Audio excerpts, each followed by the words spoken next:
Hello everyone, welcome back to this new class. साथी आप सभी का स्वागत है बीटी परीक्षा के इस महामैराथन क्लास में। मोस्ट इंपॉर्टेंट क्लास होने वाली साथियों, फटाफट से जुड़िएगा क्योंकि इस क्लास में हम लोग डिस्कस करेंगे लगभग 500 ऐसे प्रश्न बिहार स्पेशल के। ये आपके परीक्षा में सीधे से छपने वाले प्रश्न हैं। तो आइए दिखाते हैं आपको किस तरीके से इन प्रश्नों को हम लोग डील करेंगे। उससे पहले बता दें कि जो साथी नए चैनल से जुड़िएगा, बिहार के बहुत सारी चीज़ आपको यहाँ पर देखने को मिलेगी एग्जाम ओरिएंट। अपने साथियों तक ज़्यादा से ज़्यादा शेयर कर दीजिए और वीडियो को फटाफट से लाइक कर दीजिएगा। आइए स्टार्ट करते हैं, देखते हैं क्या क्या चीज़ें हम आपको इसमें बताने वाले हैं। तो देखिएगा साथियों, इस टॉपिक में क्लास हम लोग कंप्लीट क्या करेंगे, बिहार सामान्य ज्ञान में आपका बिहार एक संक्षिप्त परिचय पूरा कंप्लीट करेंगे। मोस्ट इंपॉर्टेंट होने वाला है। बिहार में कौन कौन से लोग प्रथम पे रहे हैं, ठीक है, उनको कवर करेंगे। बिहार जो है विश्व में प्रथम में क्या क्या स्थान है उसको कवर करेंगे। बिहार जो है आपके भारत में कहाँ कहाँ पर प्रथम स्थान पर उसको कवर करेंगे। और कंप्लीट प्राचीन काल में यानी प्राचीन बिहार का इतिहास जो हम लोग इसमें कंप्लीट करेंगे। तो आज की इस क्लास में मोस्ट आपका संपूर्ण तरीके से कवर होगा बिहार का प्राचीन से लेकर संक्षिप्त परिचय। मोस्ट इंपॉर्टेंट 500 प्लस इसमें प्रश्न आपको देखने को मिलेंगे। तो बने रहेगा वीडियो मन तक, वन बाय वन करके सारी चीज़ों को देखेंगे। जो लोग क्लास अंत तक कर लेंगे, परीक्षा में उनको जो है सीधे सीधे यहाँ से मैं कह रहा हूँ 8 से 10 प्रश्न आपको जीके जीएस के पुलिस भर्ती परीक्षा में देखने को मिलेंगे।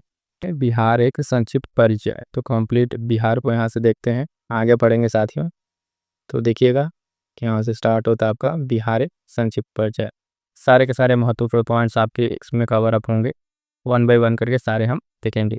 नामकरण की अगर हम बात करें बिहार की, तो 12वीं शताब्दी के अंत में आप जानते हैं उदंतपुरी के समय में जो है बौद्ध बिहार जो थे, बौद्ध बिहारों की अधिकता के कारण इस क्षेत्र का नाम बिहार पड़ा था, ठीक है, जो कालांतर में बिहार नाम से प्रचलित हो गया। तो पहला तो बिहार के नाम से ये पॉइंट हमें याद रखना है कि बिहार नाम जो है क्यों पड़ा, तो ये पॉइंट आपको ध्यान में आएगा, ठीक है। ये बौद्ध बिहारों की जो अधिकता थी उसके वजह से इसका नाम पहले बिहार पड़ा और फिर अंत में जाके बिहार इसका नाम पड़ा। क्षेत्रफल की बात करेंगे साथियों, तो देखेंगे आपका क्षेत्रफल कितना वर्ग किलोमीटर है, तो 94,163 वर्ग किलोमीटर का इसका क्षेत्रफल है।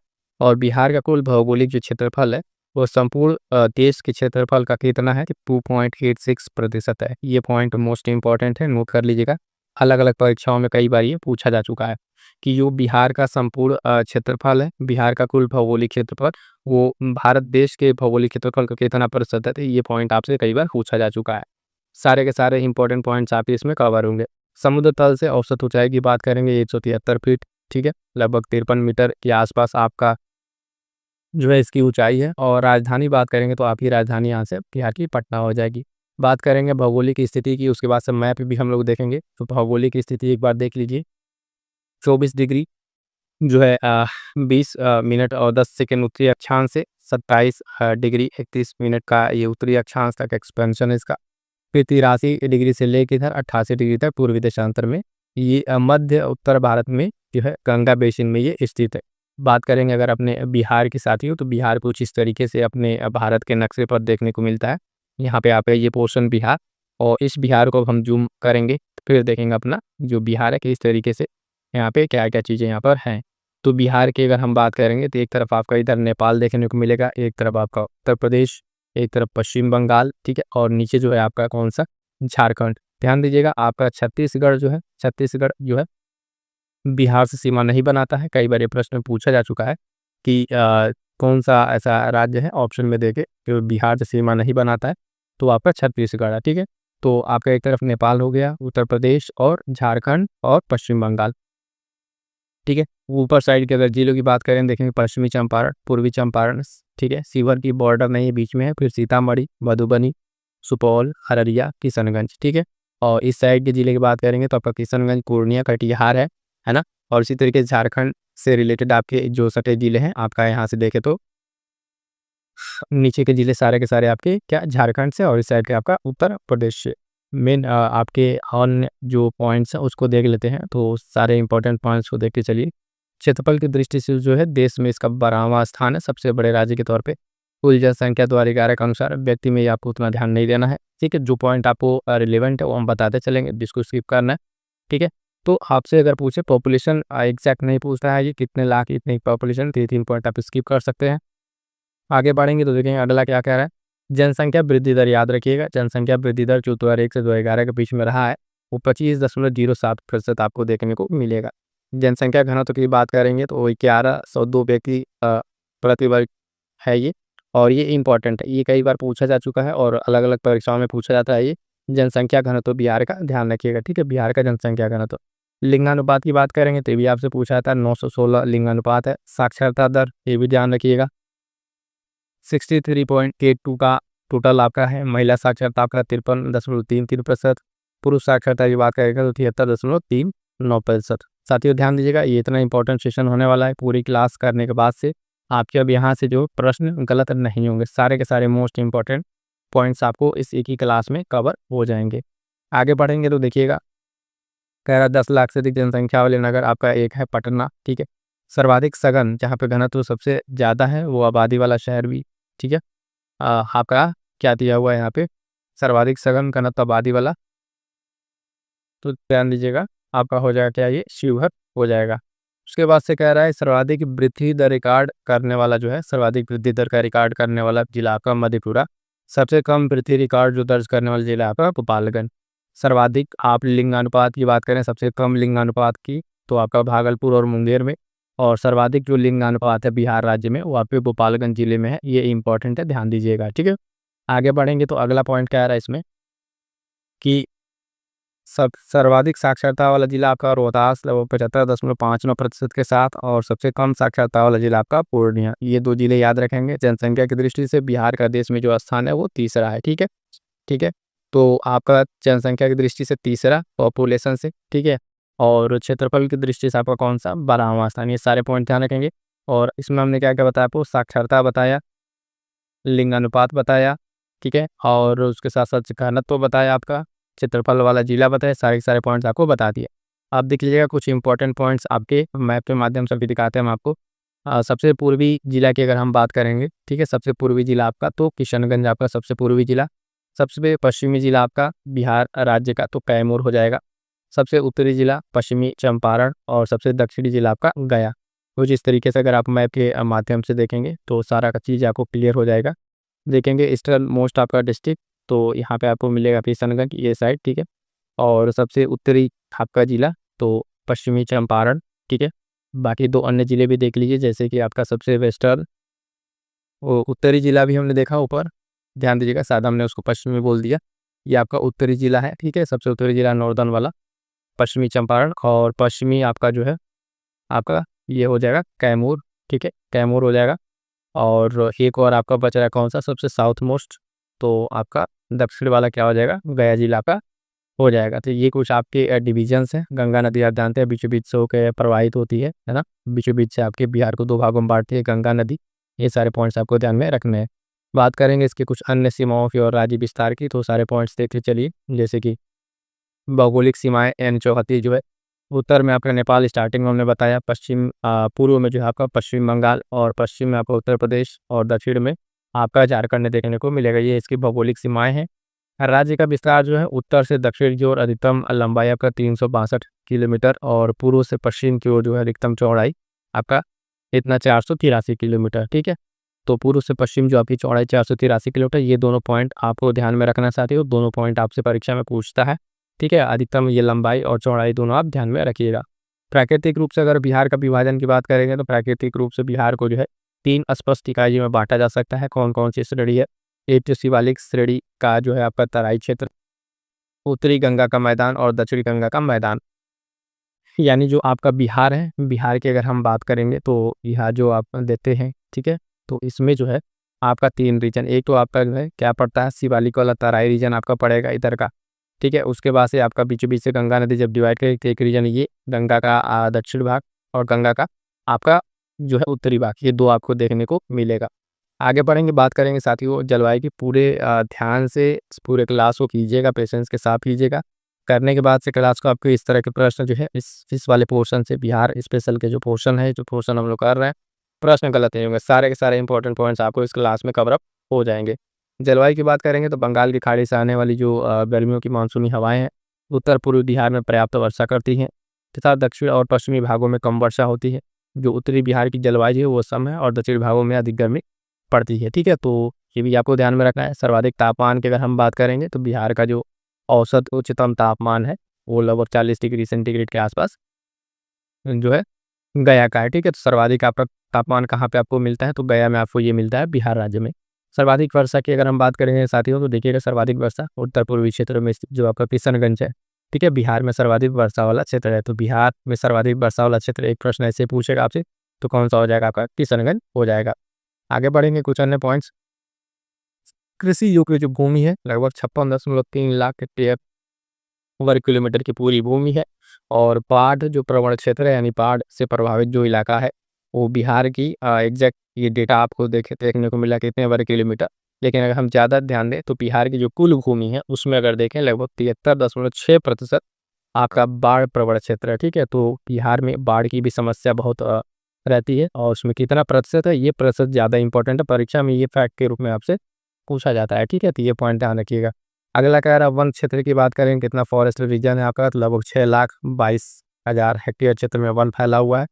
और कुल भौगोलिक क्षेत्रफल का लगभग 6.65% आपको ये देखने को मिलेगा, ठीक है। तो ये पॉइंट भी आपको ध्यान में रखना है। प्रमुख अभ्यारण्य की बात करेंगे, एक प्रश्न यहाँ से अक्सर पूछ लेता है, मोस्ट इंपॉर्टेंट ये पॉइंट है, प्रमुख अभ्यारण्य, ठीक है। तो इसको ध्यान से देखिएगा, कई बार यहाँ से प्रश्न पूछा जा चुका है। वाल्मीकि नगर अभ्यारण्य आपका चंपारण में, गौतम बुद्ध नगर अभ्यारण्य आपका मिलेगा आपका राजगीर में, ठीक है। जो आपका परमान डॉल्फिन अभ्यारण्य है अररिया। उसके बाद से मोस्ट इंपॉर्टेंट कांवर झील जो है पक्षी अभ्यारण्य बेगूसराय, है ना। ये कांवर झील आपका एकमात्र वेटलैंड्स जो आपका बिहार में है। गोगाबिल पक्षी अभ्यारण्य कह लें कटिहार में आपका। और कुशेश्वर जो है अभ्यारण्य आपका दरभंगा। ये सारे के सारे प्रमुख अभ्यारण्य हैं।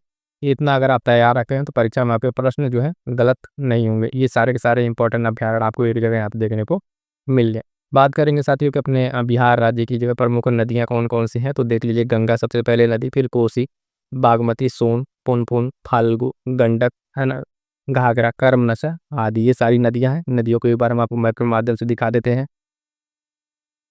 ध्यान दीजिएगा, जो नदियों की हम बात कर रहे हैं वो सारी इंपॉर्टेंट नदियाँ आप एक बार यहाँ देख लीजिए। कई तरीके से प्रश्न यहाँ बनता है, कई बार इनका क्रम पूछता है, ठीक है। आपका इधर से अरेंज करने के लिए क्रम पूछ लेता है, पूछता है उत्तरी नदियाँ दक्षिणी नदी में और कहाँ से किस तरीके से इंटर करता है। गंगा रिवर की आप बात करेंगे तो देखिएगा, गंगा रिवर आपका ये वाला जो मोस्ट ब्लू है, ये आपका गंगा रिवर का फ्लो है ना, बिहार को 2 भागों में बांटता हुआ। सबसे ऊपर अगर हम देखेंगे यहाँ एक तरफ आपका घाघरा है, ठीक है। उसके बाद से गंडक, बूढ़ी गंडक, बागमती, कमला, कोसी और महानंदा, ये सारी नदियाँ आपके पश्चिम मतलब उत्तरी साइड में है। उत्तर से आके आपके गंगा में मिलती हैं। इनका क्रम याद रखिएगा कि किस तरीके से इनका क्रम जो है पश्चिम से पूर्व की ओर क्रम भी आपसे कई बार पूछ लिया जाता है। ये इंपॉर्टेंट रहेगा। नीचे से कौन कौन नदियाँ आप कहें दक्षिण भाग में, बिहार के गंगा, बिहार के साइड से दक्षिण से, तो आपका यहाँ पे देखने को मिलेगा कर्मनशा नदी, सोन है, ठीक है, पुनपुन है, फाल्गु है और किऊल है और अजय नदी है। इतनी सारी नदियाँ जो हैं आपके इसमें आके बिहार में मिलती हैं। तो एक तरह से बिहार को अगर आप देखें पूरी तरीके से क्या है, नदियों से एकदम घिरा हुआ, नदियों का जाल फैला हुआ है आपके अपने बिहार में, ठीक है। चलिए आगे बढ़ेंगे। प्रमुख नदियाँ हमने देख लिया कौन कौन सी नदियाँ थी। प्रमुख खाद्यान्न फसलें देखिए बिहार का, धान, गेहूँ, मक्का, ठीक है, जौ, चना, ये सब जो है आपके बिहार की प्रमुख फसलें हैं। प्रमुख नकदी फसलों में आपका गन्ना, तंबाकू, आलू, पटसन, ये सब क्या है आपके प्रमुख नकदी फसलें हैं। सिंचाई की अगर हम बात करेंगे साथियों अपने बिहार में, तो किस तरीके से राज्य में सिंचाई की जो विभिन्न साधन हैं, वो लगभग आपका 102.50 लाख हेक्टेयर भूमि पर सिंचाई की सुविधा उपलब्ध कराते हैं। सबसे कम वर्षा वाला जिला आपका कौन सा हो जाएगा, औरंगाबाद आपका हो जाएगा। सबसे ज़्यादा आपने आपको बताया किशनगंज आपको बताया, ठीक है। सबसे गर्म जिला आपका गया, अभी हमने ऊपर आपको बताया कि गया सबसे गर्म जिला है। बात करेंगे जी अपने राज्य में राष्ट्रीय राजमार्गों की लंबाई कितनी है, तो ध्यान दीजिएगा लगभग 3734 जो है, ठीक है, 3734 किलोमीटर के आसपास ही आपकी ये इसमें क्या है, राष्ट्रीय राजमार्ग की लंबाई है। प्रमुख पर्यटन स्थल की अगर हम बात करेंगे अपने बिहार में कौन कौन से प्रमुख पर्यटन स्थल हैं, तो उन स्थलों को देख लीजिए। बोध गया है, राजगीर आपका गया, नालंदा वैशाली है, सीतामढ़ी है ना, पावापुरी, विक्रमशिला, पटना, सासाराम और मधुबनी, ये कुछ जो यहाँ पे क्या है, यहाँ के प्रमुख पर्यटन स्थल है। बात करेंगे कि यहाँ पे कौन कौन से प्रमुख धर्म है, तो आपका हिंदू धर्म आपका सबसे ज़्यादा है लगभग 83% के आसपास। उसके बाद से मुस्लिम पॉपुलेशन 16.5 आसपास, ईसाई, फिर सिख, फिर जैन, फिर बाकी अन्य में आते हैं, ठीक है। प्रमुख पर्व और त्यौहार की अगर हम बात करेंगे अपने बिहार राज्य की, तो दीपावली, छठ, होली। छठ आपका जानते हैं मोस्ट इम्पोर्टेंट बिहार राज्य के लिए सबसे प्रिय पर्व आप देखते हैं छठ, सबसे धूमधाम से मनाया जाने वाला। बाकी अन्य जो सरस्वती पूजा, महावीर जयंती, रक्षाबंधन, बाकी अन्य जो ये सब त्योहार जो आपके देखने को मिलेंगे। अब यहाँ से कुछ महत्वपूर्ण आपके फैक्ट के रूप में ये आपको याद रखना है, फैक्ट के रूप में जो डेटा है याद रखना है। जैसे राज्य की विधायिका आपका द्विसदनात्मक विधायिका है। विधान परिषद सदस्यों की संख्या आपके 243 है। मोस्ट इंपॉर्टेंट है, ध्यान रखिएगा, सारे नंबर आपसे पूछे जाते हैं। उसके बाद से कह रहा है कि विधान परिषद जो है वहाँ की संख्या कितनी है, 75 है। लोकसभा में अगर आप देखें तो बिहार का प्रतिनिधित्व कितना है, ठीक है, 40 के सीटें हैं आपके लोकसभा का प्रतिनिधित्व जो बिहार से, और राज्यसभा में अपने बिहार का प्रतिनिधित्व 16 सीटों के साथ आपको देखने को मिलेगा। बात करेंगे कुछ बिहार के विभाजन से रिलेटेड, तो बंगाल से आपका बिहार जो है कब अलग होता है, तो 1 अप्रैल 1912 को आपका अलग होता है। बिहार से उड़ीसा को कब अलग किया गया, बिहार से उड़ीसा को तो 1 अप्रैल 1936 को अलग किया गया। पहले जो है आपका पूरा पूरा ये बंगाल प्रांत था, बंगाल से आपको अलग करके बिहार बनाया गया, फिर जो बिहार से आपको अलग करके उड़ीसा बनाया गया, फिर बचे कुचे बिहार से आपको अलग करके क्या बनाया गया, झारखंड बनाया गया। तो इस तरीके से कई बार ब्रेक थ्रू हुआ है ना। ये सारे के सारे डिवीजन आपको याद रखने हैं, अक्सर यहाँ से प्रश्न आपको देखने को मिलते हैं, मोस्ट इंपॉर्टेंट है, ध्यान रखिएगा। बिहार से झारखंड को अलग कर दिया गया 15 नवंबर सन 2000 को। ये डेट के साथ आप याद रखिएगा, 3 जो डेट बता रहे हैं अक्सर परीक्षा में यहाँ से प्रश्न पूछा जाता है, मोस्ट इंपॉर्टेंट है ये तीनों डेट। ध्यान से देखिएगा परीक्षा में आपसे क्या पूछ रहा है, ठीक है, जो पूछ रहा है उसी प्रश्न का जवाब दीजिएगा। बंगाल से बिहार का अलग होना, उसके बाद जब बिहार अलग हो जाता है 1912 में, तो फिर बिहार से आपका अलग हो रहा है क्या, उड़ीसा, फिर बिहार से अलग हो रहा है झारखंड, एक 1936 में, एक सन 2000 में। तीनों डेट इतना इंपॉर्टेंट है कि एकदम आपको रटा होना चाहिए ये तीनों के तीनों डेट, ठीक है, ये ध्यान रखिएगा। बात करेंगे राज्य दिवस की, तो आप जो है ये 22 मार्च को मनाया था, स्थापना दिवस मनाया जाता है। राजकीय पक्षी जो है गौरैया आपको देखने को मिलेगा, राजकीय पुष्प गेंदा, राजकीय पशु बैल जो है 2013 से उसको किया गया। और राजभाषा में देखेंगे सबसे पहले हिंदी है और द्वितीय भाषा आपकी उर्दू है, तो राजभाषा भी आपको ध्यान रखना है। छोटे छोटे जो पॉइंट्स हम बता रहे हैं बहुत ही कम समय में, और सारे के सारे क्लिप्स जो निचोड़ कह लीजिए क्लास का वो हम आपको प्रोवाइड करा रहे हैं। इतना करने के बाद आप कोई भी टेस्ट सीरीज लगाइए, कोई भी क्लास कीजिए, आपको देखेंगे प्रश्न आपसे बन रहे होंगे। सारे के सारे पॉइंट्स हमने इसमें कवर कर लिए। बात करेंगे कुछ अन्य जो फैक्ट्स के रूप में है, तो बिहार राज्य में देखें जिलों की संख्या आपके 38 जिले हैं, पूरे के पूरे 38 जिले। प्रमंडलों की संख्या इसमें 9 है, अनुमंडलों की संख्या 101 है, और प्रखंडों की संख्या आपके 533 है। बात करेंगे क्षेत्रफल के हिसाब से कुछ अन्य जिले जो छोटे बड़े आते हैं उनको देख लीजिए एक बार। क्षेत्रफल की दृष्टि से सबसे बड़ा अपने बिहार राज्य का जो जिला है वो आपका पश्चिमी चंपारण हो जाएगा। क्या हो जाएगा, पश्चिमी चंपारण। जनसंख्या की दृष्टि से सबसे बड़ा जिला आपका पटना हो जाएगा, ठीक है, दोनों पॉइंट ध्यान रखिएगा। सबसे बड़ा जिला दोनों में बात की गई है, लेकिन एक जो है आपका क्षेत्रफल की दृष्टि से, एक जनसंख्या की दृष्टि से, ठीक है, ये पॉइंट आपको ध्यान में रखना है। एक प्रश्न हम आपसे पूछना चाहेंगे, जरा कमेंट करके बताइए, हमने अभी आपको बताया भी है कि क्षेत्रफल की दृष्टि से जो है बिहार राज्य का सबसे छोटा, ठीक है, सबसे छोटा आपका जिला कौन सा है, कमेंट करके ये बात बताइएगा।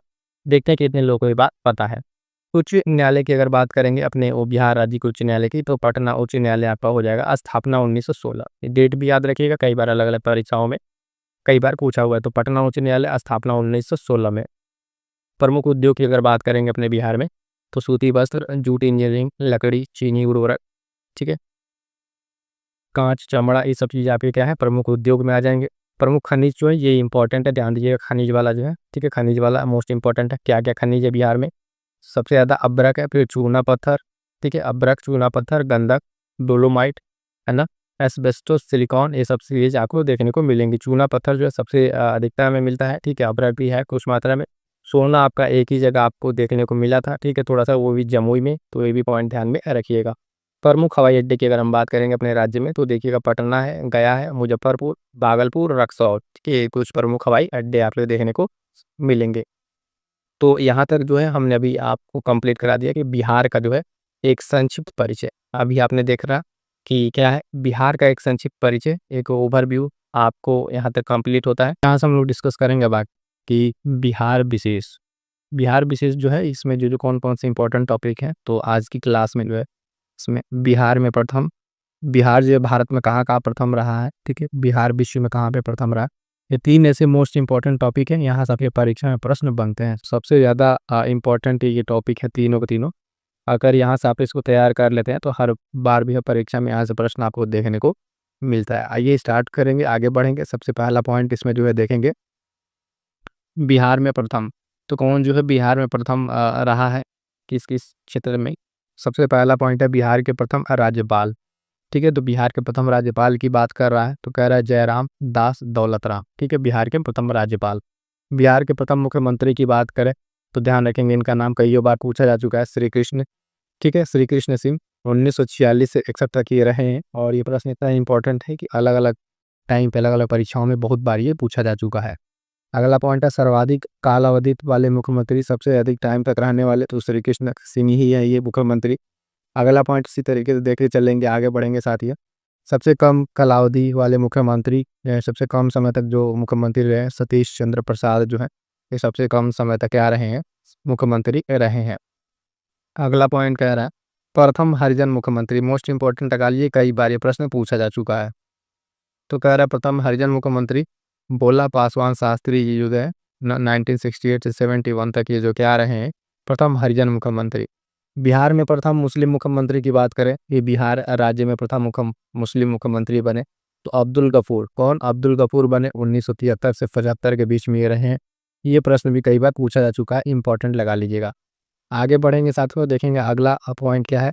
कह रहा है कि बिहार में प्रथम महिला मुख्यमंत्री, तो बिहार राज्य की जो है प्रथम महिला मुख्यमंत्री कौन बनी है, तो राबड़ी देवी बनी है 1997 यानी 97 से लेकर 2005 तक ये रही हैं बिहार की प्रथम महिला मुख्यमंत्री के रूप में इन्होंने कार्यभार संभाला था।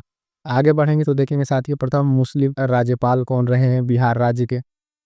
कह रहे डॉक्टर जाकिर हुसैन। ठीक है, 1957 से 62 के बीच में रहे हैं। अभी जो हम लोग कंप्लीट कर रहे हैं, ठीक है, ये बिहार राज्य में कौन कौन से अलग अलग फील्ड में भी है, बिहार राज्य से प्रथम में रहे हैं। ठीक है, राज्य में।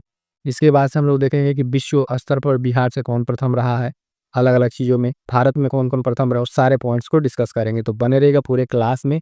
और अभी तक जो भी साथी वीडियो को लाइक नहीं किए हैं, एक बार लाइक कर दीजिए क्लास को, और अपने साथी तक शेयर जरूर कर दीजिएगा।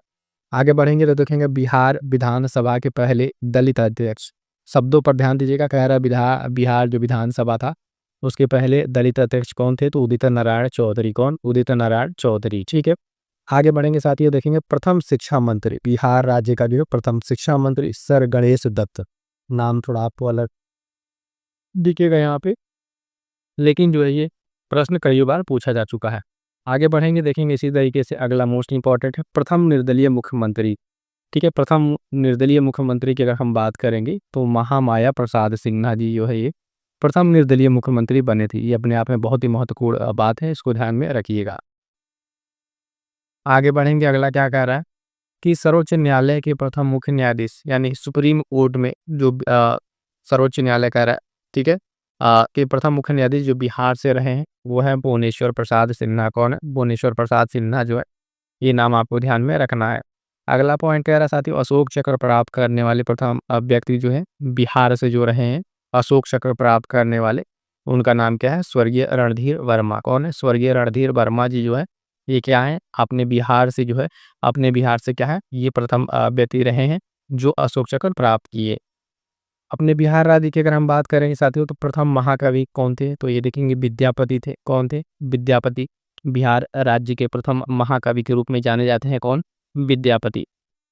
अगला पॉइंट बहुत मोस्ट इंपॉर्टेंट है, कई बार अलग अलग परीक्षाओं में पूछा जा चुका है, इसको आप नहीं भूलिएगा। दिल्ली की गद्दी पर बैठने वाला प्रथम बिहारी, एक तरह से कहें तो उस समय ये शासक, ठीक है, ये शेरशाह, ठीक है, 1540 ईस्वी में बिहार की गद्दी पर बैठने वाला ये प्रथम बिहारी शासक कह लीजिए, है ना। और ये जो है दिल्ली की गद्दी पर उस टाइम जो दिल्ली में आपका मुगल सल्तनत चल रहा था, हुमायूं को हराकर दिल्ली की गद्दी को हासिल करने वाला ये शेरशाह, आपको ध्यान में रखना है। अगला देखिएगा बिहार पर सर्वप्रथम विजय पाने वाला प्रथम मुस्लिम आक्रांता कौन था, तो इसका नाम आप नहीं गलत करेंगे। ये आक्रांता जो था इसने मोहम्मद बिन बख्तियार खिलजी, जिसने आप देखते हैं कि बिहार को कितना नुकसान पहुंचाया, ठीक है, अलग अलग तरीके से और अलग अलग जगहों पर इसको प्रश्न के रूप में पूछा जा चुका है। तो बख्तियार खिलजी का नाम याद रखेंगे। कमेंट करके बताइएगा बिहार में आग लगाकर एक सबसे बड़ी जो है बिहार की धरोहर को नष्ट किया था इसने, जरा कमेंट करके बताइएगा वो कौन सी जगह थी जिसको इसने नष्ट किया था बख्तियार के लिए। ठीक है, इसने आग लगाकर उसको पूरी तरीके से ध्वस्त कर दिया था, नुकसान पहुंचाया था बिहार की जो धरोहर थी। आगे पढ़ेंगे, अगला पॉइंट देखेंगे। कह रहा है सबसे पहले प्राप्त नवपाषाण कालीन जो युगीन के लिए अवशेष कहाँ पर मिले, तो चिरांद छपरा। मोस्ट इंपॉर्टेंट लगा लेना, ठीक है साथियों, ये प्रश्न जो है आपसे पूछा जा चुका है और पूछा जाएगा। ये प्रश्न अक्सर पूछा जाता है। आप बिहार की कोई भी परीक्षा दें, बीपीएससी भी देते हैं, कांस्टेबल है, दरोगा है, बिहार अगर उसमें आ रहा है तो ये प्रश्न फेवरेट है। सबसे पहले प्राप्त नौपाषाणी युगीन जो अवशेष है कहाँ पर? बिहार में। बात हो रही है बिहार की, तो बिहार को ही ध्यान में रख के हम करेंगे। अपने बिहार में प्रथम तो देखिएगा चिरांद छपरा, ये मोस्ट इंपॉर्टेंट मैं बता रहा हूँ, प्रश्न छपने वाला है। बिहार का सबसे बड़ा जिला जो है, तो जनसंख्या के हिसाब से देखेंगे तो आपका पटना हो जाएगा। ये हम बात कर रहे हैं अपने बिहार में, ठीक है। तो और बिहार का सबसे छोटा जिला क्षेत्रफल के हिसाब से शिवहर, कौन सा हो जाएगा? शिवहर। अगला पॉइंट क्या कह रहा है तो ध्यान दीजिएगा। अच्छा, एक कमेंट करके जरा बताइएगा, बिहार में जो है यहाँ पे तो सबसे बड़ा जिला आपने जनसंख्या के हिसाब से हमने आपको बता दिया, क्षेत्रफल के हिसाब से जरा कमेंट करके बता दीजिएगा। तो प्यारे साथियों, क्षेत्रफल के हिसाब से सबसे बड़ा जिला और क्षेत्रफल के हिसाब से सबसे छोटा जिला कौन सा है बिहार राज्य का, जरा कमेंट करके बताइएगा। ठीक है, आगे बढ़ेंगे। बिहार का सबसे छोटा जिला क्षेत्रफल में हो गया। बिहार का सर्वाधिक वर्षा वाला जिला था आपका किशनगंज, कौन सा है? आपका किशनगंज। किशनगंज आप जान रहे हैं कि बिहार का जो है आपका इस तरीके से पश्चिम बंगाल से सटे हुए यहाँ पे कुछ ये जिला आपका पड़ेगा किशनगंज, है ना। मैप के माध्यम से भी आप इस चीज़ को ध्यान में रखते होंगे, है ना। अगला पॉइंट कह रहा है बिहार का सर्वाधिक गर्म जिला कौन सा है, तो आपका गया जिला है। ठीक है, कौन सा? गया जिला। ठीक है, आई होप सो कि ये पूरे को पूरे पॉइंट्स आपको अच्छे से समझ में आ रहे होंगे और इन सारे पॉइंट्स को इसी तरीके से आप कोशिश कीजिएगा। ठीक है, नोट्स बना लीजिएगा। क्या कीजिएगा? नोट्स बना लीजिएगा। अगर आपके पास नोट है तो नोट्स बना लीजिए, अदरवाइज पीडीएफ के लिए आप टेलीग्राम से जुड़ जाइएगा। ये बहुत इंपॉर्टेंट है, यहाँ से अक्सर आपको प्रश्न देखने को मिलेंगे कि ये प्रश्न आप गलत नहीं कीजिएगा आप आगे से।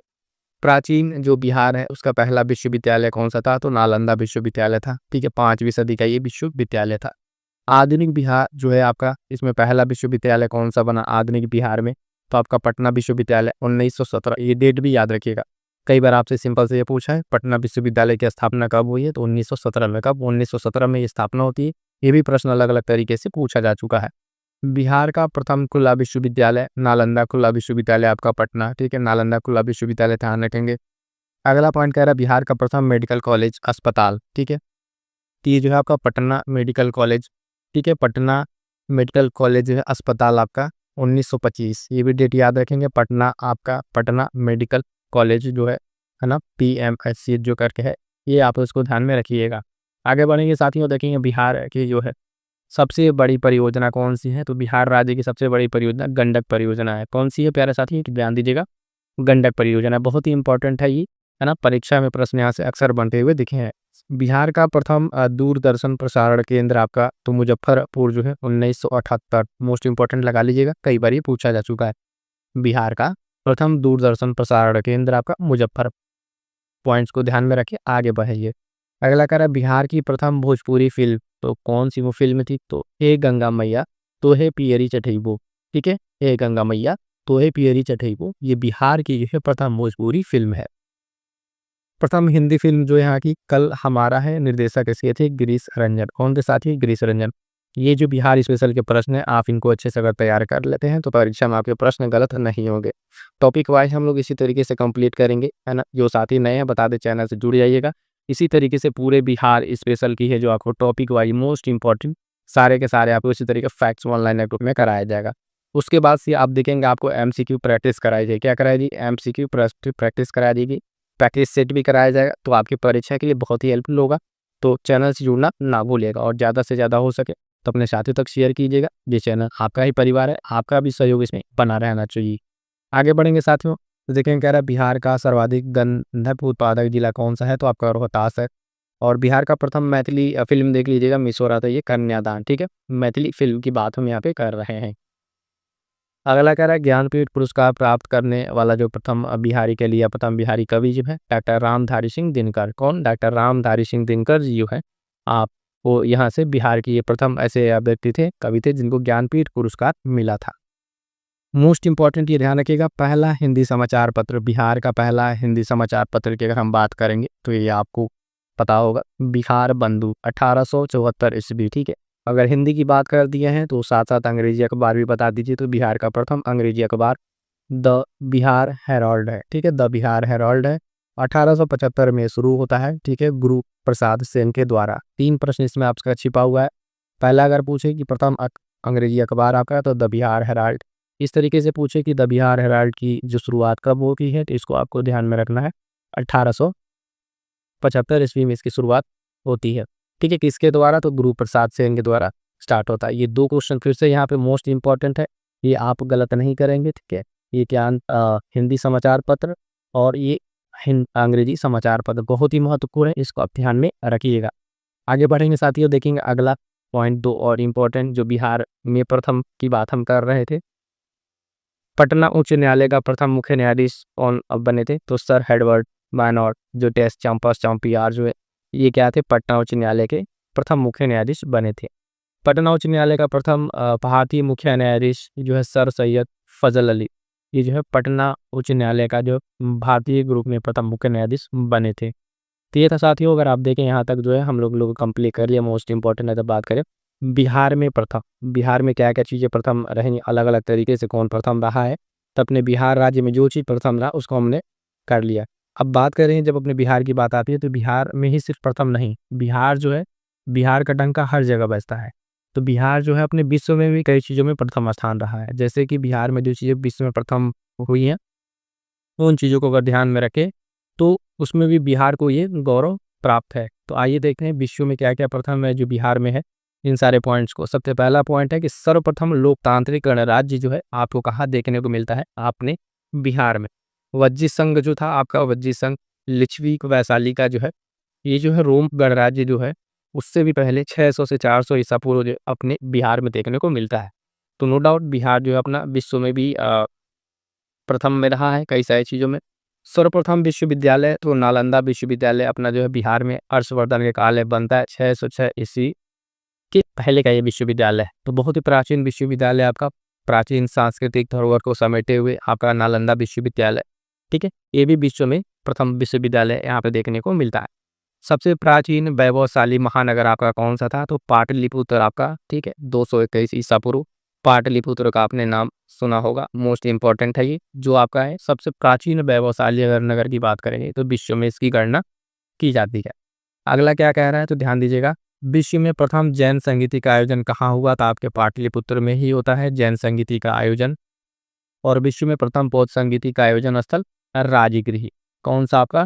तो आपका राजगृह में आयोजन होता है। तो ये सारे पॉइंट्स जो आपको ध्यान रखने हैं। इसके बाद हम बिहार को जो है भारत के स्तर पर देखेंगे क्या क्या चीज़ें यहाँ पर इंपॉर्टेंट है।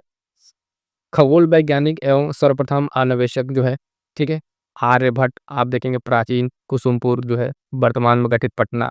ठीक है, तो इसको ध्यान रखेंगे आर्यभट्ट आपका, और ये प्राचीन में जो है कुसुमपुर था, इसको भी ध्यान रखिएगा। आगे बढ़ेंगे साथियों, देखेंगे सर्वप्रथम सम्राट, इन्होंने अस्त्र शस्त्रों का परित्याग करके धर्म जो है बौद्ध धर्म का प्रचार प्रसार किया। तो सम्राट अशोक महान, ये अशोक महान जो भी थे, इनका भी संबंध अपने बिहार से है। अगला तो मोस्ट इंपॉर्टेंट है, कई बार परीक्षा में पूछा जा चुका है, सर्वाधिक लंबा मार्ग सेतु जो है अपना महात्मा गांधी सेतु जो पटना वाला है, गंगा नदी पर बना हुआ है। ठीक है, इसकी लंबाई जो है वो 5.575 किलोमीटर है। और ये बात करें तो विश्व में जो है सर्वाधिक लंबा जो मार्ग सेतु है नदी पर बना हुआ, महात्मा गांधी सेतु अपने बिहार पटना में ये गंगा नदी पर स्थित है। कई बार पूछ लेता है महात्मा गांधी सेतु जो है किस नदी पर है, तो ये गंगा नदी पर आपका स्थित है ना, और ये पटना में है। ठीक है, पटना से आप देखेंगे हाजीपुर को कनेक्ट करते हुए ये आपको देखने को मिलेगा। सर्वप्रथम योग विश्वविद्यालय कहाँ पर मिला? तो मुंगेर योग विश्वविद्यालय आपका जो है मिलेगा, अपने बिहार में ही मिलेगा। तो सर्वप्रथम योग विश्वविद्यालय की अगर हम बात करेंगे तो अपने बिहार में ये मिलेगा। आगे बढ़ेंगे साथियों, अब देखेंगे हम लोग बिहार जो है भारत में प्रथम, बिहार भारत में किस तरीके से प्रथम है, किस किन चीज़ों में प्रथम है, तो ये चीज़ ध्यान रखिएगा। अभी तक जितने साथी इन्होंने वीडियो को लाइक नहीं किया, एक बार लाइक कर दीजिए, और ज़्यादा से ज़्यादा अपने साथी तक शेयर करेंगे, ताकि हम जो आपके लिए ऐसे ही इंपॉर्टेंट क्लास लेकर आते रहें। ये ऐसे टॉपिक्स हम आपको कराएंगे जहाँ से आपकी परीक्षा में सीधे सीधे प्रश्न बनेंगे। एग्जाम ओरिएंट कंटेंट जिसको कहा जाता है, कि आप जो यहाँ इस चैनल की जो भी वीडियोज़ देखेंगे वहाँ से आपको परीक्षा में सीधे सीधे प्रश्न देखने को मिलेगा। कोई भी क्लास आपको इधर उधर की नहीं मिलेगी, टू द पॉइंट क्लास देखने को मिलेगी। तो इतना आपका भी बनेगा कि आप चीज़ों को ध्यान में रखिए, आगे बढ़ेंगे। बिहार जो भारत में प्रथम कहाँ कहाँ पर है, आइए इसको देखते हैं। सर्वप्रथम रुपए के सिक्के का प्रचलन जो है आपका, ये राज्य के शासक शेर शाह सूरी द्वारा जो है 1542 ईस्वी में जारी किया जाता है। चांदी के 1 तोला, ठीक है, और 1 रुपए के सिक्के, ठीक है, इतने 175 माह से शुद्ध चांदी होती थी। तो ये भी यहाँ पर देखेंगे क्या रुपए का सिक्के का प्रचलन आपके बिहार से ही होता है, जो भारत में प्रथम बार हुआ 1542 में। सर्वप्रथम राष्ट्रपति जो थे डॉक्टर राजेंद्र प्रसाद, ठीक है, सबसे पहले राष्ट्रपति, ठीक है, वो भी आपके कहाँ से हैं, तो बिहार से ही उनका संबंध है। आगे बढ़ेंगे, देखेंगे अगला पॉइंट, महात्मा गांधी का सर्वप्रथम सत्याग्रह और कारावास जो है, इसके बारे में देखें। पहला महात्मा गांधी का सत्याग्रह 1917 ईस्वी में जो है चंपारण सत्याग्रह। क्या है? चंपारण सत्याग्रह है, जो आपको देखने को मिलता है, जो नील की खेती करने वालों के लिए अंग्रेजों के विरुद्ध था। इसी प्रकरण में पहली बार कारावास और उनको दंड मिलता है। सबसे ज़्यादा इंपॉर्टेंट है ये महात्मा गांधी का चंपारण आना, ठीक है, और चंपारण सत्याग्रह 1917 ईस्वी। आगे बढ़ेंगे साथियों, ध्यान दीजिएगा। सर्वाधिक मतों से विजयी प्रत्याशी रामविलास पासवान जी जो थे, हाजीपुर से संसदीय क्षेत्र निर्वाचन क्षेत्र, 1989 में चुनाव में जो है 4 लाख लगभग 68,000 अधिक मतों से ये विजयी हुए थे। ये भी अपने आप में एक रिकॉर्ड है, ठीक है। रामविलास पासवान जी अब नहीं रहे, ठीक है, इनके बारे में ये काफ़ी इंपॉर्टेंट फैक्ट था। रेलवे का सर्वाधिक लंबा पुल अगर बात करें तो अब्दुल बारी पुल, जो कोइलवर से सोन नदी पर स्थित है, ये अपने बिहार में है, ठीक है। तो भारत में भी प्रथम में इसकी गिनती की जाती है। रेलवे का सर्वाधिक लंबा पुल अब्दुल बारी पुल जो है, आपको ध्यान में रखना किस नदी पर है, ये मोस्ट इंपॉर्टेंट आपको ध्यान रखिएगा, कई बार ये भी प्रश्न आपसे पूछा जा चुका है। अगला पॉइंट कह रहा है सर्वप्रथम सांसद जो एक ही निर्वाचन क्षेत्र से सर्वाधिक बार निर्वाचित हुए, ठीक है, तो वो थे बाबू जगजीवन राम, ठीक है। इनका सासाराम संसदीय क्षेत्र था, यहाँ से 8 बार, 1-2 बार नहीं, 8 बार यहाँ से निरंतर सांसद बनते रहे। तो बाबू जगजीवन राम के बारे में भी ये पॉइंट ध्यान रखिएगा, किस क्षेत्र से थे, सासाराम से। कहाँ से? सासाराम, बिहार। अगला है प्रथम गणितज्ञ जो है भारत में, आर्यभट्ट का संबंध भी आपके बिहार से रहा, ठीक है। बिहार जो आपका अभी वर्तमान पटना कुसुमपुर, अभी हमने आपको बताया। आगे बढ़ेंगे, देखें अगला पॉइंट कह रहा है संविधान सभा के प्रथम अध्यक्ष। संविधान सभा के प्रथम अध्यक्ष जो है डॉक्टर राजेंद्र प्रसाद, अस्थायी तौर पे। संविधान सभा के जो अस्थायी अध्यक्ष थे डॉक्टर सच्चिदानंद सिन्हा, वो भी अपने बिहार से थे, तो भी भारत में प्रथम देखने को आपको मिलता है। अगला कह रहा है सर्वाधिक पुराना बौद्ध स्तूप जो है भारत नेपाल सीमावर्ती क्षेत्र में, है ना, पिपराछू में जो स्थित है, लगभग 2500 वर्ष पुराना, 7 मीटर ऊंचा यहाँ का पुराना बौद्ध स्तूप आपको देखने को मिलता है। आगे बढ़ेंगे साथियों, तो देखेंगे अगला पॉइंट क्या कह रहा है कि इसमें जो प्रथम स्थान पर है, कह रहा है कि सर्वाधिक बड़ा मेला, तो जो गंगा गंडक के संगम पर मेला लगता है, सोनपुर का पशु मेला, ये आपका भारत में सबसे बड़ा पशु मेले के नाम से जाना जाता है। तो संगम है गंगा गंडक नदी का, और सोनपुर का ये मेला है पशु मेला। अगला पॉइंट है अल्पसंख्यक आयोग को कानूनी अधिकार प्रदान करने वाला देश का पहला राज्य कौन बना था, तो ये अपना बिहार ही बना था, जिसने पूरे भारत में जो अल्पसंख्यक आयोग को कानूनी अधिकार प्रदान करने वाला पहला राज्य बना था। कांग्रेस समाजवादी दल का पहला अधिवेशन आपका कहाँ होता है, तो पटना 1934 ईस्वी में होता है। डेट और अधिवेशन दोनों ध्यान रखना है। आगे बढ़ेंगे तो अगला कह रहा है विदेशी आक्रमणकारियों को मार भगाने वाला प्रथम शासक चंद्रगुप्त मौर्य, इसका भी संबंध अपने बिहार राज्य से ही रहा है, तो ये भी प्रथम भारत में प्रथम है जो जो विदेशियों को भगाने वाला, इसमें सफल होने वाला चंद्रगुप्त मौर्य। ब्रिटिश काल में प्रथम भारतीय राज्यपाल कौन थे, तो एसपी सिन्हा थे। ये प्रश्न कई बार पूछा जा चुका है, मोस्ट इंपॉर्टेंट है, ध्यान रखिएगा, एसपी सिन्हा का नाम आपको नहीं भूलना है। आगे बढ़ेंगे साथियों, तो देखेंगे क्या कह रहा है सुलभ इंटरनेशनल के संस्थापक बिंदेश्वरी पाठक, जिनका अभी हाल फिलहाल में निधन हुआ था, तो इनको जो है भारत सरकार के द्वारा द्वितीय सर्वोच्च पुरस्कार से सम्मानित भी कर किया जा चुका है। सुलभ इंटरनेशनल के संस्थापक आपके बिंदेश्वरी पाठक जी। प्रथम चरवाहा विश्वविद्यालय, जो विद्यालय के लिए, सॉरी विश्वविद्यालय नहीं विद्यालय, तो ये आपका बिहार में खुला था। कौन सा? प्रथम चरवाहा विद्यालय। भारत के प्रथम राष्ट्रपति जो अपने डॉक्टर राजेंद्र प्रसाद, ये भी हम लोग कर चुके हैं। लोकसभा की प्रथम महिला अध्यक्ष मीरा कुमार जी, ये आपके ही बिहार से थी, ठीक है, अपने बिहार से इनका संबंध है। ये भी मोस्ट इंपॉर्टेंट है, भारत में प्रथम जो लोकसभा की महिला अध्यक्ष थी मीरा कुमार जी, ये जो अपने कहाँ से थी, तो अपने बिहार से ही की। तो साथियों यहाँ तक जो है हम लोग कंप्लीट कर लिए बिहार में प्रथम, और बिहार में प्रथम, विश्व में प्रथम जो बिहार कहाँ पर रहा, भारत में। तो हम आपको बताएं कि जो टॉपिक हमने शुरू किया था यहाँ पर, आप देख पा रहे हैं, ये आपका बिहार में प्रथम हो गया। बिहार जो है भारत में कहाँ कहाँ पर प्रथम था, ये भी हो गया। बिहार जो विश्व में कहाँ कहाँ पर प्रथम था, ये भी पॉइंट आपका हो चुका है, ठीक है। बिहार जो है एक प्राचीन इतिहास कंप्लीट, जो बिहार प्राचीन इतिहास में किस तरीके से, इसी तरीके से हम आगे बढ़ते जाएंगे और बाकी क्लास को भी कंप्लीट करेंगे। आइएगा आगे बढ़ते हैं, यहाँ से हम देखेंगे क्या चाहते हैं। तो प्राचीन काल में जो बिहार अपना है, पूरा का पूरा बिहार से रिलेटेड संपूर्ण बिहार कह लीजिए, मोस्ट इंपॉर्टेंट पॉइंट्स आपके प्राचीन बिहार से सारे फैक्ट्स के रूप में, पॉइंट्स के रूप में हम लोग यहाँ पे कवर अप करेंगे। बिहार जो है इतिहास का बहुत ही समृद्ध और प्राचीन रहा है। बिहार का जो इतिहास है ये क्या है, बहुत समृद्ध और प्राचीन है, मतलब बहुत पुराने समय से बिहार आपको देखने को मिलेगा। इसमें जो है अंग महाजनपद बिहार के भागलपुर जनपद में स्थित था। इसकी राजधानी चंपा थी। तो अंग जो महाजनपद आज आप पढ़ते हैं, तो आपके कहाँ है, तो आपके बिहार में ही है। और बौद्ध साहित्य में जो है चंपा को तत्काल 6 प्रमुख नगरों में स्वीकार किया गया था। अगला पॉइंट कह रहा है मगध का जो महाजनपद है वो वर्तमान में पटना और गया के जनपदों में स्थित है। इसकी राजधानी राजगृह थी। तो 2 प्रश्न आपको यहाँ से सीधे पूछे जाते हैं। पहला कि अंग महाजनपद की राजधानी, तो ध्यान दीजिएगा चंपा, और ये बिहार के किस जगह में था, तो बिहार के भागलपुर जनपद में ये स्थित था। बात करेंगे मगध जो महाजनपद था, सबसे समृद्ध महाजनपद वो आपको पटना, उस समय उसकी राजधानी आपकी राजगिरी हुआ करती थी। आगे बढ़ेंगे साथ ही तो देखेंगे अगला पॉइंट क्या कह रहा है, तो ध्यान दीजिएगा। बिहार के चिरांद नामक स्थान पर जो है ताम्र पाषाण युगीन ई सभ्यता के चिन्ह मिले हैं और यह उत्खनन में काले लाल मृदबाण प्राप्त हुए। चिरांद जो है उसकी सभ्यता लगभग 2000 साल पुरानी है। ठीक है, 2000 ईसा पूर्व की ये आपको पुरानी यहाँ पे देखने को मिलती है। और ये इतना मोस्ट इम्पॉर्टेंट कह ले उतना आपको ये देखने को मिलेगा। चिरांद आप नाम याद रखिएगा, चिरांद। ठीक है, यहाँ से जो आपके ताम्र पाषाण युगीन सभ्यता के साक्ष्य मिले हैं।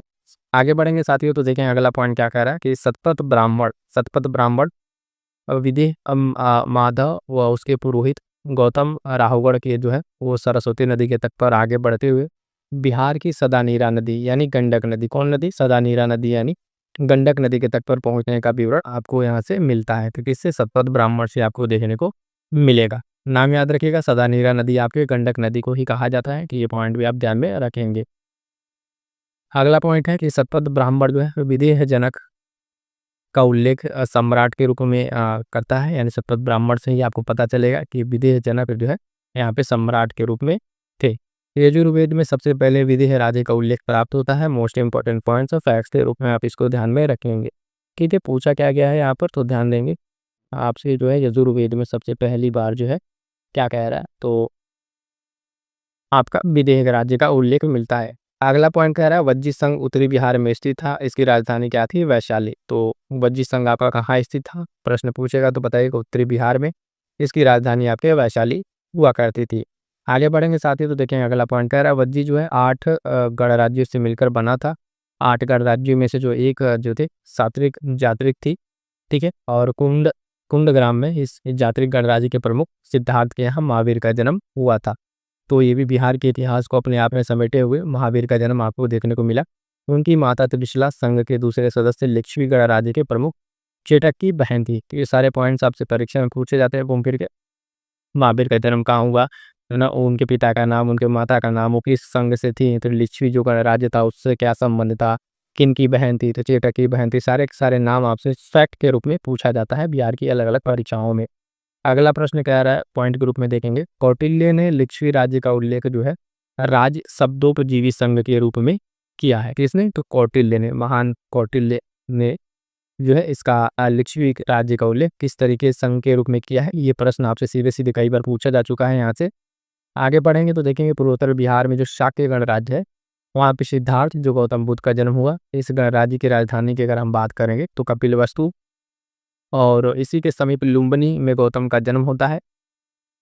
उनके पिता जो शाक्य गण के प्रधान थे, उनकी माता का नाम महामाया था और पिता शुद्धोदन थे। ये पॉइंट आपको ध्यान में रखना है, महात्मा और बुद्ध से रिलेटेड या गौतम बुद्ध से रिलेटेड।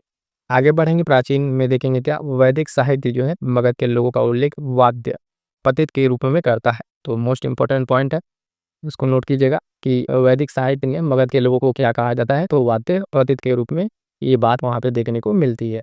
ईसा पूर्व में जो 6ठी शताब्दी के पहले जो मगध की बात करेंगे तो बृहदत्त राजवंश, कौन राजवंश, बृहदत्त राजवंश के शासक जो है वो उल्लेख प्राप्त होता है। और इस काल में जो है आप देखें कि राज्य की राजधानी राजगिरी थी। ग्रीक रच कई बार जगहों पर मिलता है। और महाभारत में बृहदत्त के जो पुत्र जरासंध है उनका उल्लेख सम्राट के रूप में यहाँ पे देखने को मिलता है।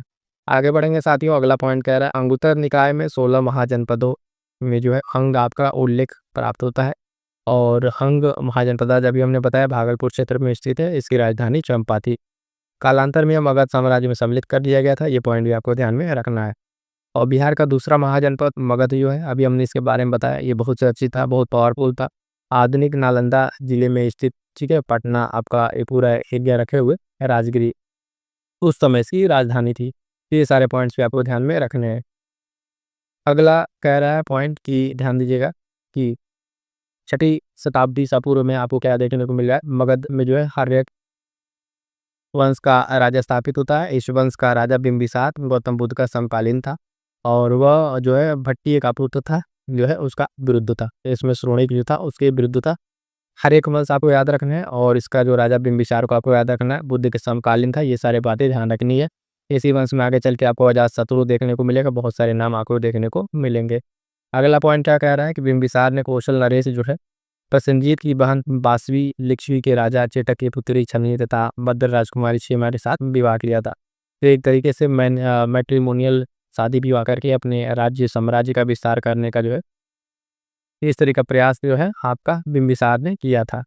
महागोविंद नामक वास्तुकार बिंबिसार के दरबार में था, जिससे राजगृह राजधानी का निर्माण किया था। तो ये महागोविंद नाम आपको याद रखना है कि किसके दरबार से ये जो है चिन्हित था या कह लिए सम्मिलित था, तो आपको बिंबिसार ध्यान रखना है।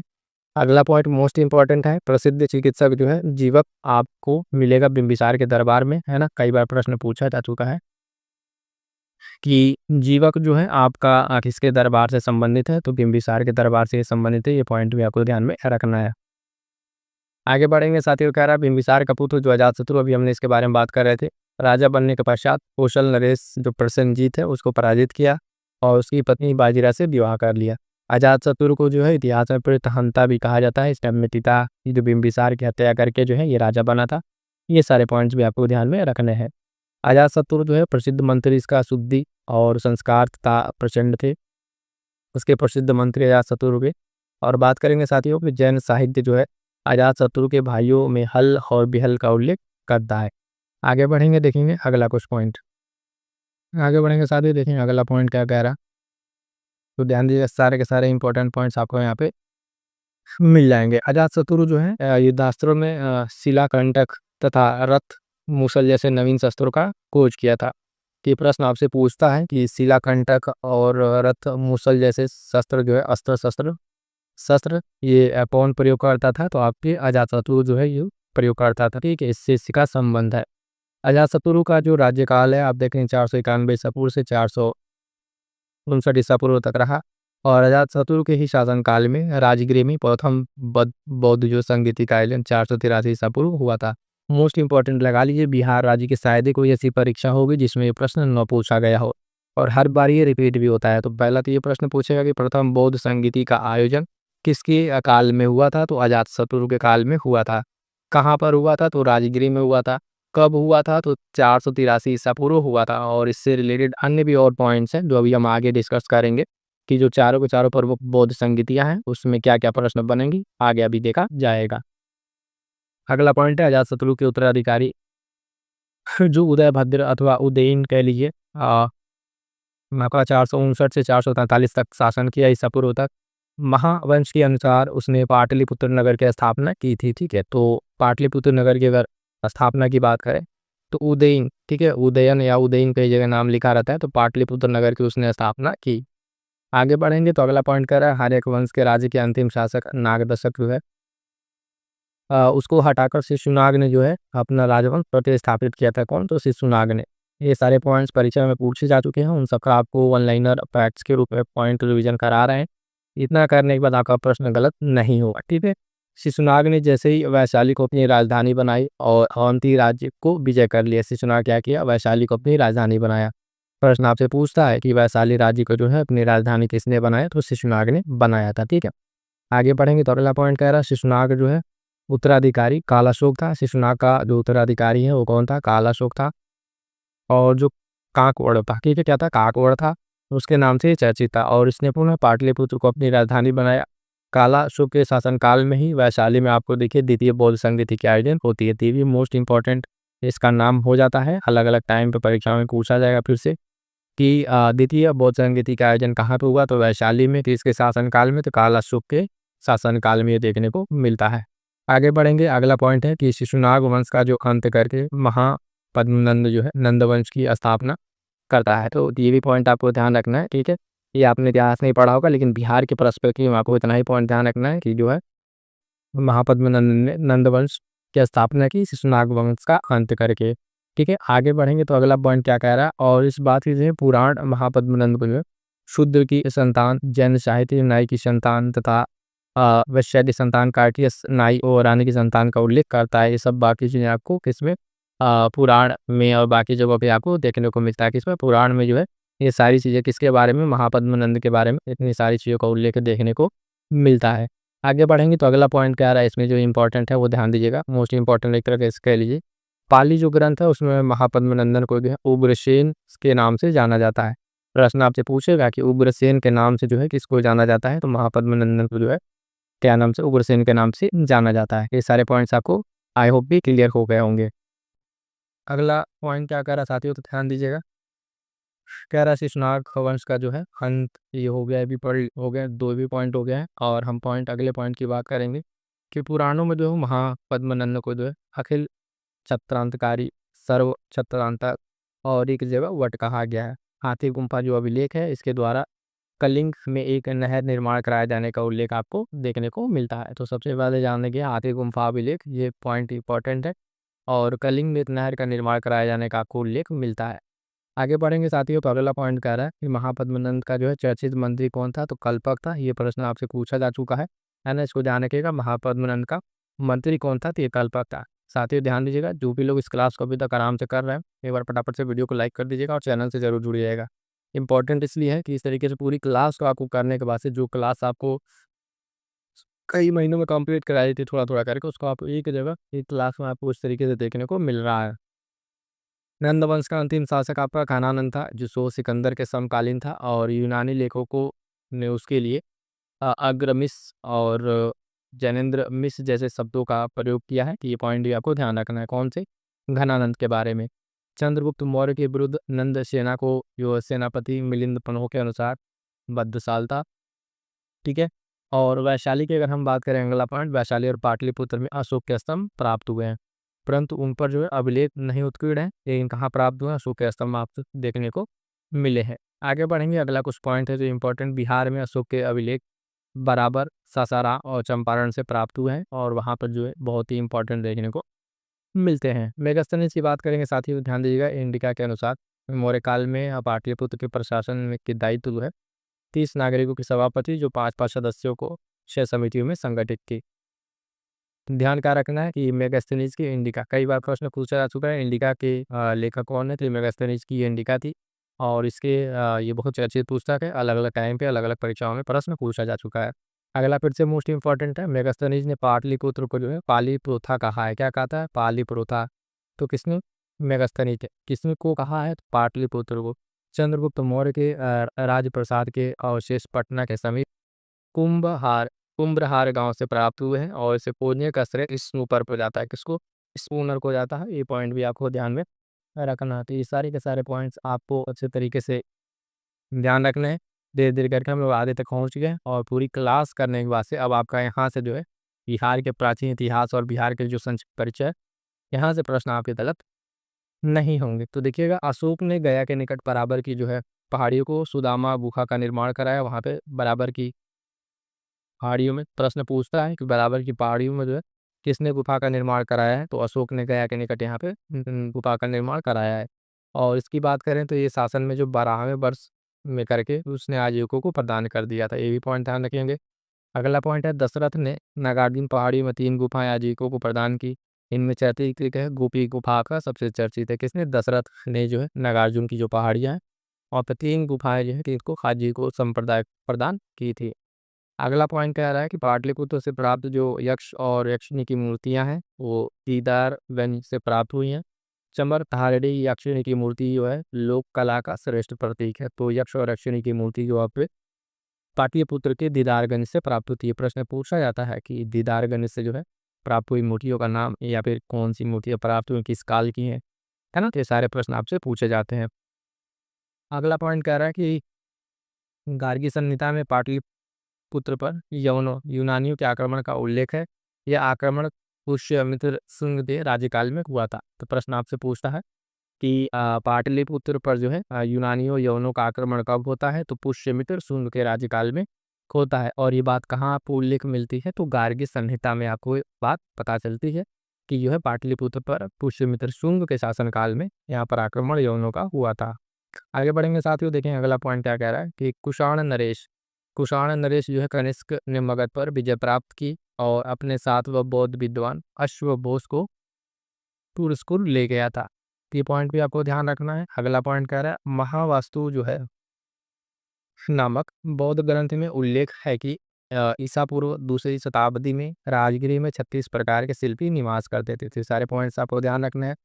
अगला पॉइंट कह रहा है गुप्त वंश के राजा चंद्रगुप्त प्रथम का विवाह लिच्छवी की राजकुमारी कुमार देवी के साथ हुआ था। किसके साथ? कुमार देवी के साथ हुआ था।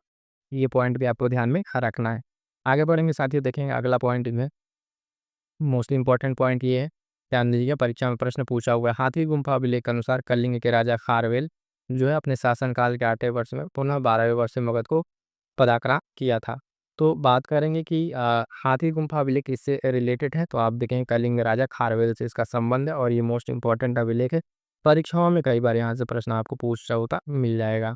अगला पॉइंट है कुषाण वंश के बाद गुप्त शासकों ने पूर्व पाटलिपुत्र में कोटकुल जो है कोटकुल क्षत्रियों ने राज्य किया। चीनी यात्री फाइयान कैसा यात्री है? तो चीनी यात्री है। पाटलिपुत्र में 3 वर्ष तक संस्कृत का अध्ययन किया है। ये पॉइंट भी मोस्ट इंपॉर्टेंट है, अलग अलग परीक्षाओं में कई बार पूछा जा चुका है। कह रहे हैं नालंदा विश्वविद्यालय की स्थापना कुमारगुप्त के शासनकाल में हुई। गुप्त राजाओं ने इसे सदैव संरक्षण प्रदान किया। तो उसमें क्या पॉइंट है कि नालंदा विश्वविद्यालय की स्थापना कब होती है? तो कुमारगुप्त प्रथम के शासनकाल में होती है। अगला पॉइंट कह रहा है कि सुल्तानगंज का जो आज देवीनाथ मंदिर है तथा कहलगांव के समीप स्थित गुहाएं हैं, ये कब की निर्मित है? तो गुप्त काल की निर्मित है। तो पॉइंट ये भी परीक्षा में प्रश्न के रूप में पूछा हुआ है कि जो आज देवीनाथ मंदिर है और कहलगांव के समीप की गुहाएं हैं वो कब की हैं? तो गुप्त काल की निर्मित है। अगला पॉइंट कह रहा है कि नौलागढ़ से जो गुप्त काल की मिट्टी की मूर्तियां प्राप्त हुई हैं, सुल्तानगंज से गौतम बुद्ध की 2 मीटर ऊंची धातु की मूर्ति प्राप्त हुई है। एक बुद्धि की मूर्ति जो धातु से निर्मित नालंदा से प्राप्त हुई है। आगे बढ़ेंगे साथियों, तो अगला पॉइंट कह रहा है गुप्त काल में पाटलिपुत्र मूर्ति कला का प्रमुख केंद्र था। बोध गया के महाबोधि मंदिर का निर्माण गुप्त काल में भी हुआ था, इसी काल में। ये पॉइंट मोस्ट इंपॉर्टेंट आपको ध्यान रखनी है, क्या पूछ रहा है। तो पॉइंट ये कह रहा है कि पाटलिपुत्र में जो है आपका मूर्तिकला केंद्र बोध गया महाबोधि का निर्माण, जो महाबोधि मंदिर है इसका निर्माण भी आपको गुप्त काल में देखने को मिला था। आगे बढ़ेंगे तो अगला पॉइंट है कि गुप्त काल में राजगृह में मनियार मठ मंदिर का निर्माण हुआ। यह मंदिर गुप्त मंदिरों से अलग पहचान रखता है क्योंकि यह सभी मंदिरों की भांति वर्गाकार नहीं अपितु गोलाकार अपितु मंदिर ये निर्मित है। कौन मंदिर? मनियार मठ का मंदिर। ये भी गुप्त काल में निर्मित ही एक मंदिर है। अगला पॉइंट है जो देखेंगे, कह रहा है मौखरी राजवंश, ये क्या है? तो इसका जो है आदि स्थान मगध था, बाद में कन्नौज में प्रतिस्थापित हो गया। गया राजमुद्रा बड़वा अभिलेख, ठीक है, बराबर नागार्जुन बुही अभिलेख, अरहा अभिलेख, नालंदा अभिलेख इस तथ्य की प्रमाण देते हैं। अगला पॉइंट क्या कह रहा है कि परवर्ती गुप्त राजवंश के अंतिम सम्राट जीवित गुप्त के इतिहास का अभिज्ञान देव बरबना का अभिलेख आरा से प्राप्त होता है, ठीक है, और इस अभिलेख में उसे परम भट्टारक महाधिराज परमेश्वर कहा गया है। तो ये सारे पॉइंट्स ध्यान रखेंगे, प्रश्न के रूप में आपसे पूछेगा कि महाराजाधिराज परमेश्वर किसको कहा गया है, तो भी ध्यान रखना है, और परम भट्टारक की उपाधि भी किसको दी गई है ये भी आपको ध्यान में रखना है। आगे बढ़ेंगे, अगला कुछ मोस्ट इंपॉर्टेंट पॉइंट, वेनसांग ने 6 वर्ष तक नालंदा विश्वविद्यालय में अध्ययन किया है।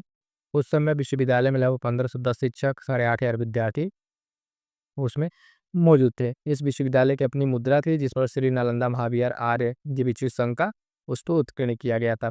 वर्तमान में आप देखेंगे नालंदा विश्वविद्यालय का फिर से न्यूज में था, इसको उद्धार किया जा रहा है, बनाया जा रहा है नए तरीके से।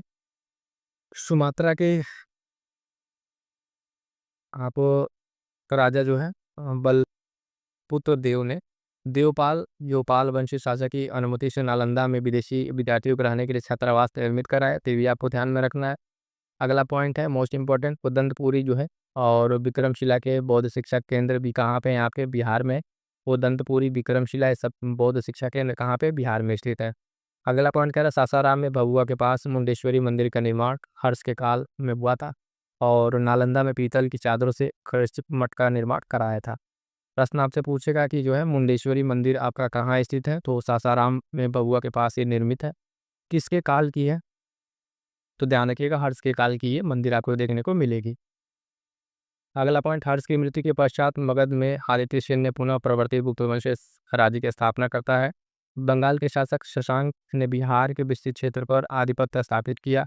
उसके नाम के सिक्के और मोहरें नालंदा, रोहतास और गया में प्रमाण के रूप में देखने को मिले हैं। अगला पॉइंट कह रहा है, महिपाल प्रथम ने नालंदा में एक मंदिर निर्माण कराया। उसके अभिलेख तुर्कीहाट से प्राप्त हुए। रामपाल के शासनकाल में मिथिला में जो है कर्नाट वंश राज्य स्थापित होता है। तो ये ध्यान देखिए, कर्नाट वंश का आपका इसमें इसके संस्थापक जो है नान्यदेव थे। ये प्रश्न कई बार पूछा हुआ है, मोस्ट इंपॉर्टेंट लगा लीजिएगा, नान्यदेव कर्नाट वंश के संस्थापक। उसने जो है कर्नाट कुल भूषण की उपाधि धारण की और उसका राज्यकाल 1097 से जो है 1147 ईस्वी तक रहा। इस दौर में वो नेपाल क्षेत्र को विजित भी कर चुका था। तो मोस्ट इंपॉर्टेंट पॉइंट है, कर्नाट वंश का संस्थापक ध्यान रखना है और उसकी उपाधि, ठीक है, वो किस कर्नाट कुल की उपाधि से इसने अपने आप को सुशोभित किया था। अंतिम पाल शासक जो है मदन पाल बिहार क्षेत्र पर अधिकार था। कौन शासक था? मदन पाल था अंतिम पाल शासक। आगे बढ़ेंगे तो देखेंगे अगला कुछ पॉइंट। अभी अंत में जो है हम क्या जो प्रमुख बौद्ध संगीतियाँ हुई हैं उन सारे बौद्ध संगीतियों को देखेंगे, क्योंकि वो बहुत इंपॉर्टेंट है। उसको भी देखते हुए आगे बढ़ेंगे। तो यहाँ पर दो पॉइंट इंपॉर्टेंट है, जैसे देख लीजिए गढ़वाल और पाल से संबंधित, ठीक है। इन सारे पॉइंट्स के ऊपर देख लीजिए। कह रहा है गढ़वाल वंश ने पालों से बिहार के कुछ क्षेत्र को अधिकृत किया और वो जो गोविंद चंद पटना और जयचंद ने बोधगया पर अधिकार कर लिया। इसका भी अभिलेखीय प्रमाण आपको देखने को मिलता है। 12वीं शताब्दी में मुंगेर में जो है गोविंदपाल के शासक अभिलेखीय और साहित्यिक साक्ष्य प्राप्त होते हैं। गया में उस राज्य की पुष्टि के सभी अभिलेख देखने को मिलेंगे। अगला पॉइंट कह रहा है, पाल वंश के पतन और गढ़वाल वंश के उत्थान के दौरान बिहार में जो है सामंतीय महत्वाकांक्षाओं का दौर था। 1203 में इख्तियारुद्दीन बिन बख्तियार के लिए सफल आक्रमण के बाद बिहार में तुर्क शासन का प्रारंभ हो जाता है। तो कब से? बख्तियार खिलजी के आक्रमण के बाद से यहाँ पर तुर्क शासन प्रारंभ हो जाएगा। सेन वंश के शासन बल्लाल सेन जो है बिहार राज्य में मिथिला क्षेत्र पर स्थापित करता है अपना वो राज्य, और बल्लाल सेन के उत्तराधिकारी लक्ष्मण सेन का अधिकार बिहार के भूभाग पर रहता है। 11वीं शताब्दी के मध्य में शूद्रक ने गया में स्वतंत्र सत्ता की स्थापना करता है और उसके स्वतंत्र सत्ता को विनष्ट करके अपने अधीन कर लेता है। किसके? पालों की स्वतंत्रता को करके। अगला जो इंपॉर्टेंट पॉइंट है, 12वीं शताब्दी के मध्य रोहतास क्षेत्र में जो है प्रताप धवल ने खैरल वंश की शासन की स्थापना करता है। अगला पॉइंट कह रहा है, पंचोब ताम्रफल अभिलेख दरभंगा क्षेत्र में प्रवर्तित गुप्त वंश शासक की शाखा का उसमें भी प्रमाण आपको देखने को मिलेगा। और मिदनापुर जो क्षेत्र है मानवंश के शासक की स्थापना होती है और पाल वंश बाद में बेगूसराय मधेपुरा क्षेत्र पर जो है कबीले के रूप में सत्ता स्थापित करते हैं। जो चेरोज कबीले की सत्ता मासनी के क्षेत्र में स्थापित होती है। अब यहाँ से देख लीजिएगा साथियों, जो अभी हम आपसे कह रहे थे ये बौद्ध संगीति के बारे में सारे पॉइंट्स हम आपसे डिस्कस करेंगे। सारी की सारी बौद्ध सभाएं आपको यहाँ पे देखने को मिलेगी।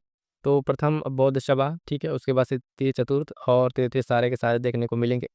तो 1 बाय 1 करके सारा देख लेते हैं। पहला कह रहा है आयोजन वर्ष, हमने आपको बताया 483।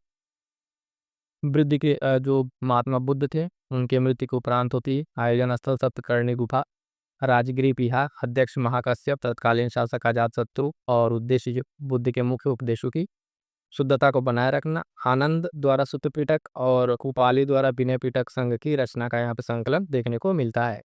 अगला पॉइंट है द्वितीय बौद्ध सभा। तो आयोजन वर्ष 383 ईसा पूर्व। आयोजन स्थल आपका वैशाली। अध्यक्ष सब्बा कामी के नाम से असाब कामी, तत्कालीन राजा काला अशोक था उस समय, और ये शिशुनाग वंश का था, अभी हमने आपको बताया। और उद्देश्य जो है वज्जी भिक्षुओं तथा उनके विरोधियों के बीच फूटे विवाद को खत्म करना। परिणाम क्या होता है? बौद्ध संघ में प्रथम विभाजन, कट्टरवादी और स्थरवादी तथा थेरवादी इस तरीके के महासंघ का निर्माण होता है।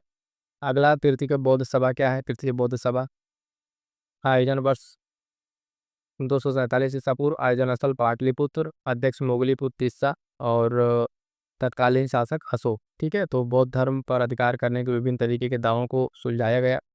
परिणाम क्या हुआ? यहाँ पे जो भी विभाजन मत विरोधी थे उनको अंतिम रूप से सही किया गया, ठीक है, और धर्म प्रचारकों को धर्म प्रचार के लिए भेजा गया। इसमें संकलन की बात करेंगे तभी धम्म पिटक और त्रिपिटक इन सबका संकलन होता है। चतुर्थ बौद्ध सभा की बात करेंगे तो आयोजन वर्ष आपका प्रथम शताब्दी। आयोजन आपका कुंडलवन कश्मीर में, अध्यक्ष वसुमित्र, उपाध्यक्ष अश्वघोष और तत्कालीन शासक कनिष्क आपका यहाँ पे शासक रहता है। परिणाम क्या होता है?